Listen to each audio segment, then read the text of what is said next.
रामतीर्थ कहते थे कि एक प्रेमी दूर देश गया, उसकी प्रेयसी राह देखती है, फिर वो लौटा नहीं। हर बार पत्र आता है कि अब आऊंगा, लेकिन देर होती चली गई। एक दिन प्रेमी पत्र लिख रहा है सांझ को, और प्रेमी जैसा लंबे पत्र लिखते ही जा रहा है। उसने आंख उठा के देखा ही नहीं कि सामने कौन खड़ा है। प्रेयसी ये देख के कि ये लौट नहीं रहा है, उसे खोजती हुई उसके गांव आ गई। वो द्वार पे खड़ी है आकर, लेकिन वो पत्र लिखने में तल्लीन है। वो इतना तल्लीन है कि जिसके लिए पत्र लिख रहा है वो सामने खड़ी, लेकिन उसे देख नहीं पाया। और प्रेयसी ने ये सोचकर कि वो इतना तल्लीन है, बाधा देना ठीक नहीं, उसको काम पूरा कर लेने दो। वो चुपचाप खड़ी रही। जब उसने पत्र पूरा किया और आंख उठाई तो उसे भरोसा ना आया, वो घबरा गया। यहां कहां प्रेयसी हो सकती है उसकी? समझा होगा कोई भूत प्रेत है या कौन है, उसने अपनी आंखें मली। उसकी प्रेयसी ने कहा, आंखें मत मलो, मैं बिल्कुल वास्तविक हूं और मैं बड़ी देर से खड़ी हूं, लेकिन तुम पत्र लिखने में तल्लीन थे।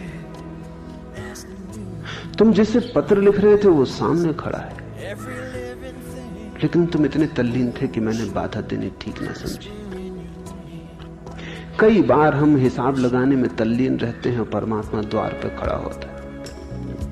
शायद सदा ही ऐसा है, हम उसी की तरफ जाने का हिसाब बिठाते होते हैं, वो सामने ही खड़ा होता है। कुछ इतने दिए हसरते दीदार ने धोखे, वो सामने बैठे हैं, यकीन हमको नहीं। बहुत बार ऐसा हो जाता है कि तुम कल्पना कर लेते हो अपने प्रेमी की और फिर पाते हो कल्पना ही थी। सपना देख लेते हो, फिर जाग के पाते हो सपना ही था।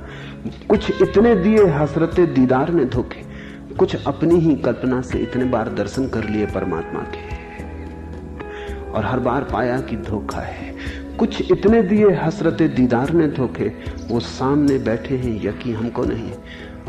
और अब सामने परमात्मा बैठा हो तो भी यकीन नहीं आता। पता नहीं कहीं फिर हमारी ही कल्पना धोखा न दे रही हो, कहीं फिर हमने ही न सोच लिया हो, कहीं फिर हमने ही ये मूर्ति न बना ली हो। मिटने की तैयारी करो, कल्पनाएं सजाने की नहीं। प्रेमी को देखने की फिक्र छोड़ो, अपने को मिटाने की फिक्र करो। तुम्हारे मिटने में ही उसका दर्शन है।